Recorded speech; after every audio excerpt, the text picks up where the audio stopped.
L'année 2022 a été la plus chaude jamais enregistrée et l'été 2023 est déjà en train de battre de nombreux records de température en France, et ce alors que 19 départements étaient placés en alerte rouge ce mercredi, soit le plus haut niveau d'alerte canicule. Bon, tout ce que je viens de dire là, vous le savez, je pense que vous l'avez déjà entendu partout et j'en suis conscient. De notre côté, on en a aussi pas mal parlé dans ce format des actus du jour, mais ce qui est moins connu ou alors moins discuté, c'est que face aux fortes chaleurs, il existe de très nombreuses inégalités. Et alors que selon le GIEC, d'ici à 2050, on pourrait assister à un doublement des épisodes caniculaires, ça me semble assez intéressant de se pencher aujourd'hui sur ces très grosses inégalités qui sont parfois méconnues. Salut, c'est Hugo, j'espère que vous allez bien. C'est donc le sujet aujourd'hui à la une des actus du jour. Et au passage, je tiens juste à vous remercier parce qu'on a passé le cap du 1 million d'abonnés sur notre autre chaîne YouTube dédiée au grand format où on poste donc nos interviews, nos reportages, etc. Voilà, c'est très sûrement en détail pour vous, mais merci beaucoup pour votre confiance et n'hésitez pas à découvrir cette chaîne si ce n'est pas encore le cas. Je vous mets le lien directement en description. Mais avant de commencer, c'est tombé juste avant la diffusion prévue de ces actualités. Evgeny Prigojine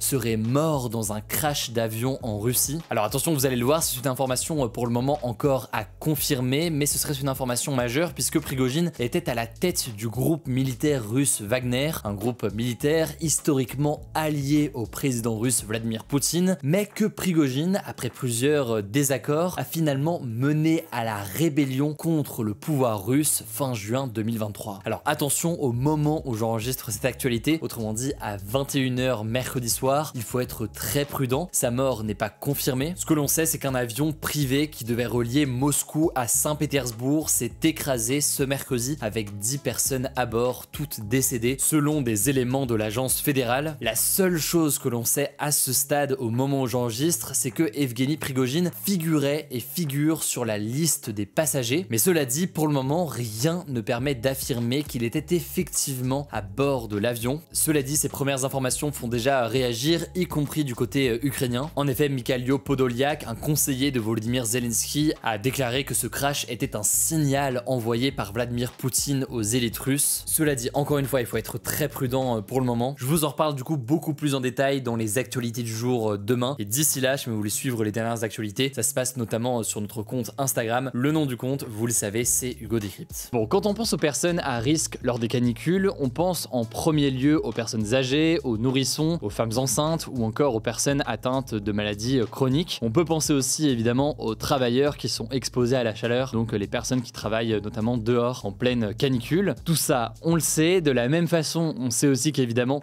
la situation géographique a un impact. On est forcément beaucoup plus exposé aux fortes chaleurs quand on habite à Marseille qu'à Lille. Pardon pour les Lillois, mais effectivement, faut dire les termes, c'est forcément le cas. Ça donc, on le sait, mais ces dernières années, eh bien de plus en plus d'études pointent du doigt un autre facteur très important, celui de l'inégalité sociale. Et là, il y a un terme qui est souvent utilisé, c'est le terme de confort thermique. Selon une étude parue en 2019 dans le bulletin épidémiologique du ministère de la Santé, une étude qui portait sur la canicule de 2003, eh bien, je cite, à Paris, habiter directement sous les toits multipliait en 2003 le risque de mortalité par 4. Ces logements, souvent très mal isolés, c'est ce que l'on appelle donc des passoires thermiques, et elles deviennent souvent l'été des véritables bouilloires lors des canicules, surtout que souvent c'est des logements moins chers où il y a des personnes avec peu de moyens donc qui vont habiter, et souvent donc ils vont habiter nombreux dans des espaces assez restreints. Tout cela entraîne donc forcément des risques importants, et on voit déjà ici à quel point la question des revenus a un impact direct sur la façon dont on peut vivre une canicule. La deuxième chose qui est directement liée à ce premier sujet, c'est par exemple la question de la climatisation. Alors l'installation d'une climatisation déjà c'est très coûteux, par ailleurs donc c'est absolument pas accessible à tous, et avec la hausse des tarifs de l'électricité, eh bien certaines personnes, y compris des personnes qui en ont parce que c'était déjà installé chez eux, par exemple dans certains endroits dans le sud de la France, préfèrent s'en passer avec des prix autrement très importants. À noter au passage que la climatisation est très particulière puisqu'elle peut être très utile en période de canicule, mais elle est polluante et donc elle participe au réchauffement climatique et donc aux vagues de chaleur contre lesquelles elle lutte. Bon, ça à la limite du coup c'est assez évident. À l'échelle des foyers, il y a des inégalités assez importantes, on peut s'en douter, mais c'est toujours important d'en être conscient et de voir les chiffres qu'ils montrent. Maintenant, il faut aussi être conscient qu'il y a aussi des inégalités à l'échelle d'une même ville selon les quartiers. Ce qu'il faut avoir en tête, c'est que les quartiers les plus végétalisés sont les plus armés globalement face aux canicules et face aux épisodes de chaleur. En effet, les végétaux, que ce soit des arbres, des parcs, bref, vous voyez en général, Ils permettent de réduire la chaleur en créant de l'ombre, mais aussi en absorbant et en réfléchissant les rayons du soleil. Il y a donc des vraies vertus à avoir donc des espaces végétalisés dans les villes. Or,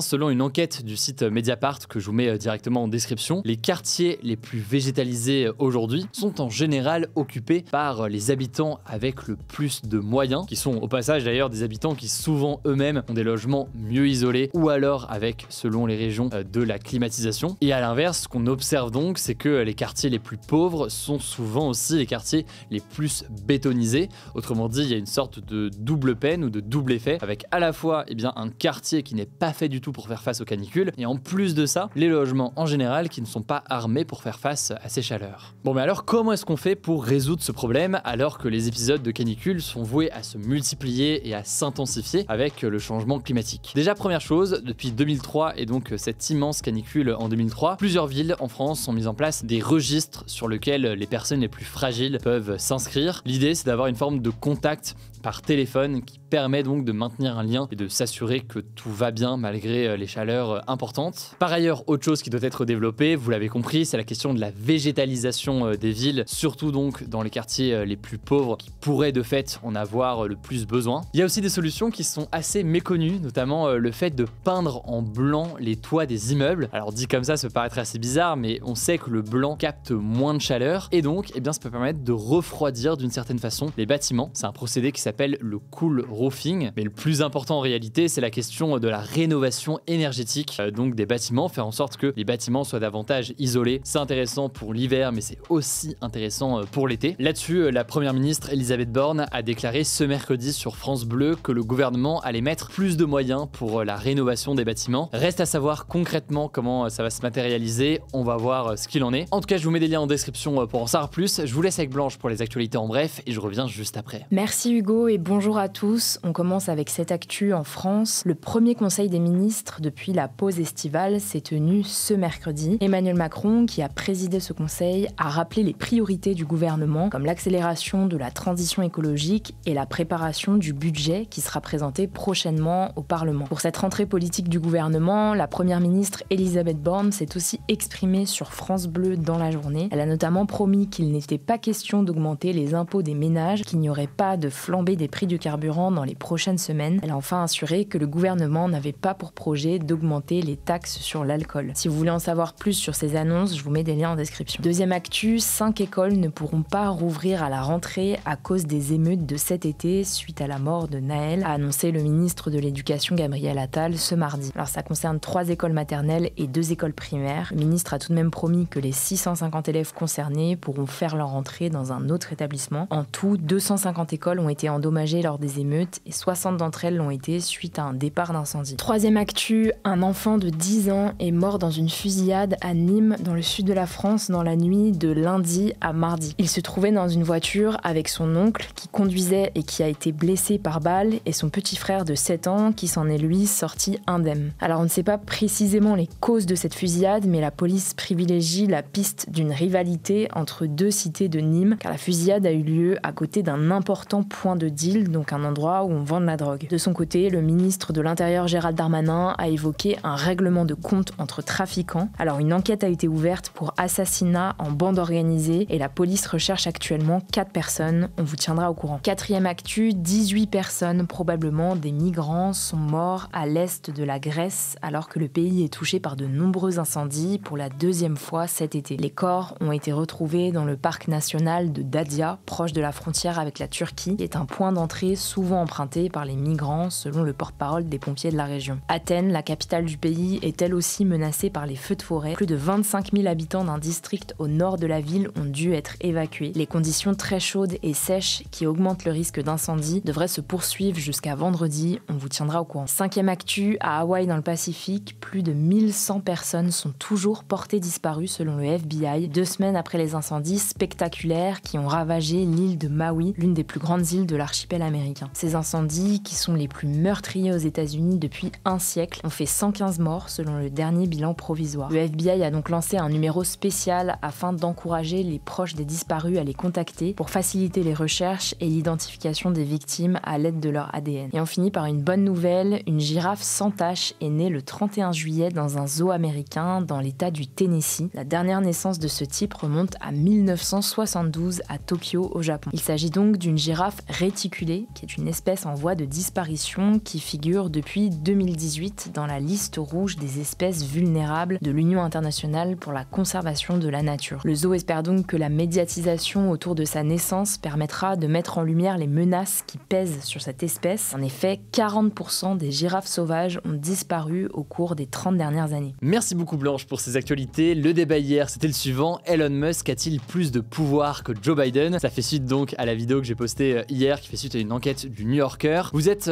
assez nombreux, même une majorité, à répondre que oui, Elon Musk a plus de pouvoir que le président américain. J'ai vu que ça faisait débat dans les commentaires. Pas de débat aujourd'hui, mais si vous voulez plus d'actualités, rendez-vous directement sur notre newsletter qu'on a lancé il y a quelques semaines. Je vous mets le lien en description, ça vous permet d'avoir l'actualité à l'écrit. On a aussi commencé à avoir des recommandations que j'ai mis en avant ces derniers jours avec mon équipe à la fin de cette newsletter. Recommandations de livres, de séries ou autres. Donc n'hésitez pas, le lien est en description, c'est gratuit. Prenez soin de vous, prenez soin de nos proches, et puis on se dit à demain pour une nouvelle vidéo.